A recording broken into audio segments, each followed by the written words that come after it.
20 years of Freddy vs. Jason is just insane to think about. So long story short, back in the early days when Jason X was coming out, I begged my mom to take me to see it. It scared me so much as a kid that when Freddy vs. Jason was announced on theaters, she refused to take me. She's like, hell no, you almost lost your beans watching Jason X in the theaters. There's no way I'm letting you see Freddy vs. Jason. So like a chump kid, I used to have to sit at the dinner table when my family would get together and hear my uncle talk about how amazing it was, how fun it was, how they were duking it out and battling. And the movie in my head, I would play it over. I'd had it all planned out, how they were going to fight, how they were going to battle. It wouldn't be till a year or so later when I begged my mom to rent it, and she finally did let us rent it. Freddy vs. Jason was the talk of the school at the time, and everybody was all about it. It was pop culture. It was so massive.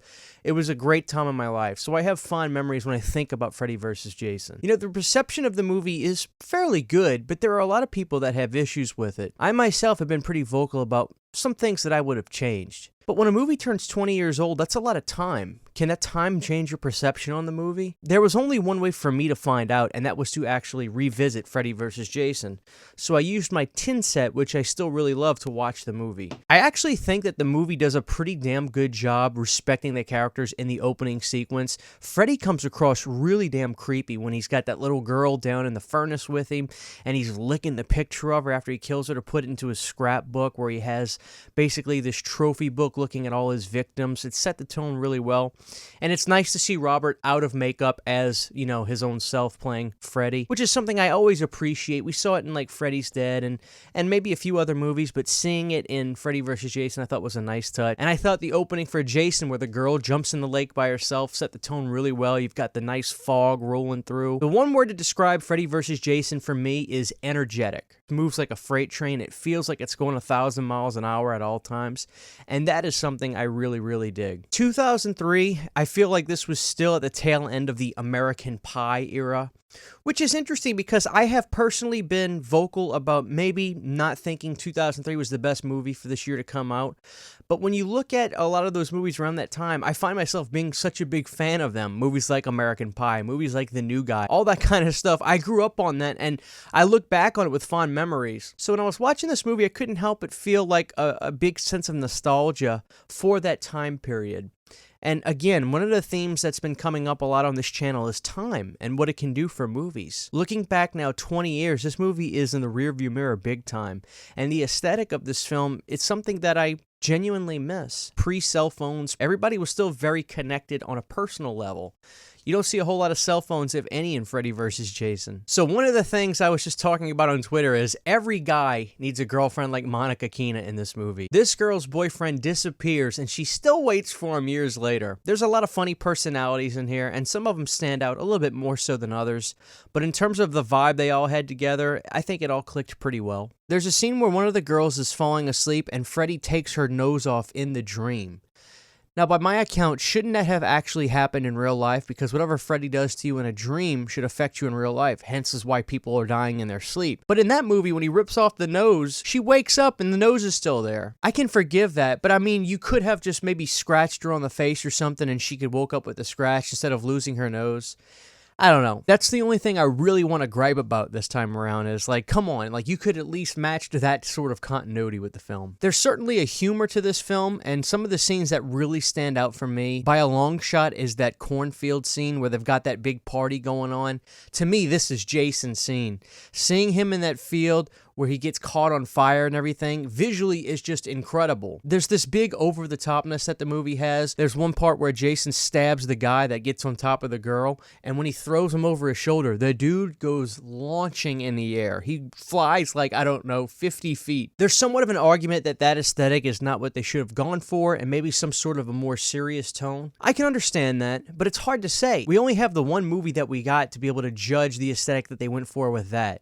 But with a serious tone, would it have worked? Possibly. But I also think that if it would work, it probably would have to come out in a different time period, maybe in the later 2010s or maybe the 90s as opposed to when it did. When I think about that time frame, I pertain a lot of it to like comedy and humor and that sort of thing. So I think the tone of the movie has a lot to do with when it was made as well. The final battle of this movie, I think, is over-the-top fun. I love seeing them battle, and give Freddy some damn credit. For him coming back into the real world, he still gave Jason a massive run for his money. I know a lot of people, we talk about it online as friends. Oh, if Freddy came into the real world, though, it's no question. But he gave it hell, and I thought the fight scenes were really fun. And seeing Robert put up his dukes and go against that big Ken Kirzinger Jason was so cool. I really like both of those guys in this movie, and while Ken may not be my favorite Jason performance ever, I think he was good in this movie. Which brings us to the big debate, Kane Hodder being in this film. I don't really want to get into this on a real deep level, but I will say this. I've done a lot of research. I've read books about this movie. There's a book called Slash of the Titans that I read.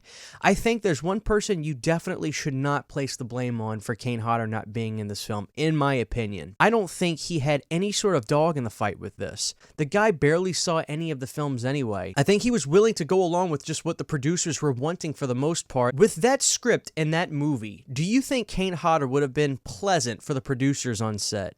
Hell no.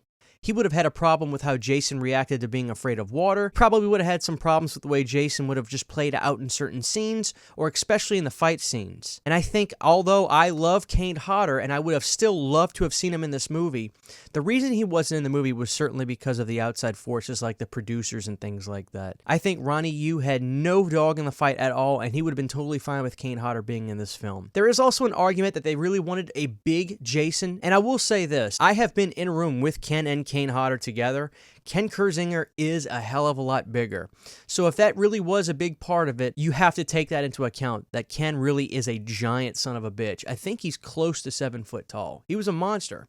Not saying Kane is short, but there's a difference. You can clearly tell those little scenes in Jason Takes Manhattan when Ken is portraying Jason. The soundtrack for this movie is incredible. I had to watch the credits at the end just to hear the songs play, like Kill Switch Engage and Il Nino. I love the songs in the soundtrack, and it's a great soundtrack. All in all, guys, after 20 years, it's really hard to criticize a lot of stuff about this film because the fact of the matter is, the fact that we have this film is quite honestly a miracle. It took years to come out, and count your blessings, because I read a lot of the scripts that they were trying to use for this movie, and a lot of them were absolutely ridiculous. Stuff that had to do with the millennium, ones where Jason was a real person but Freddy was a movie character that they tried to intertwine and do weird stuff, guys portraying Jason themselves but they really weren't Jason, but they made Freddy think he was Jason, all kinds of insanity. This script was not perfect by a country mile, and us as fans can always nitpick things they would have done differently, but I'm grateful we have this movie. I'm grateful I can enjoy this movie and see Robert Englund duke it out with Jason, Team Freddy all the way, and it's just so fun to be able to revisit it. 20 years later, Freddy vs. Jason has become that almost WWE wrestling entry. It's not a perfect film at all, but Freddy vs. Jason is really fun. It's a popcorn movie 100%, and I'm glad it exists for sure. So after 20 years, how do you feel about the film? Has it changed for you at all? Let me know down in the comments below, guys. It looks like Jason Goes to Hell just turned 32. So what do you say we revisit that one? Huge giant thank you to all of my Patreon supporters. Without you guys, this would not be possible. To get behind the scenes photos, videos, music, private live streams, and much more, you can subscribe to my Patreon for as little as $1 a month. Thank you to my patrons.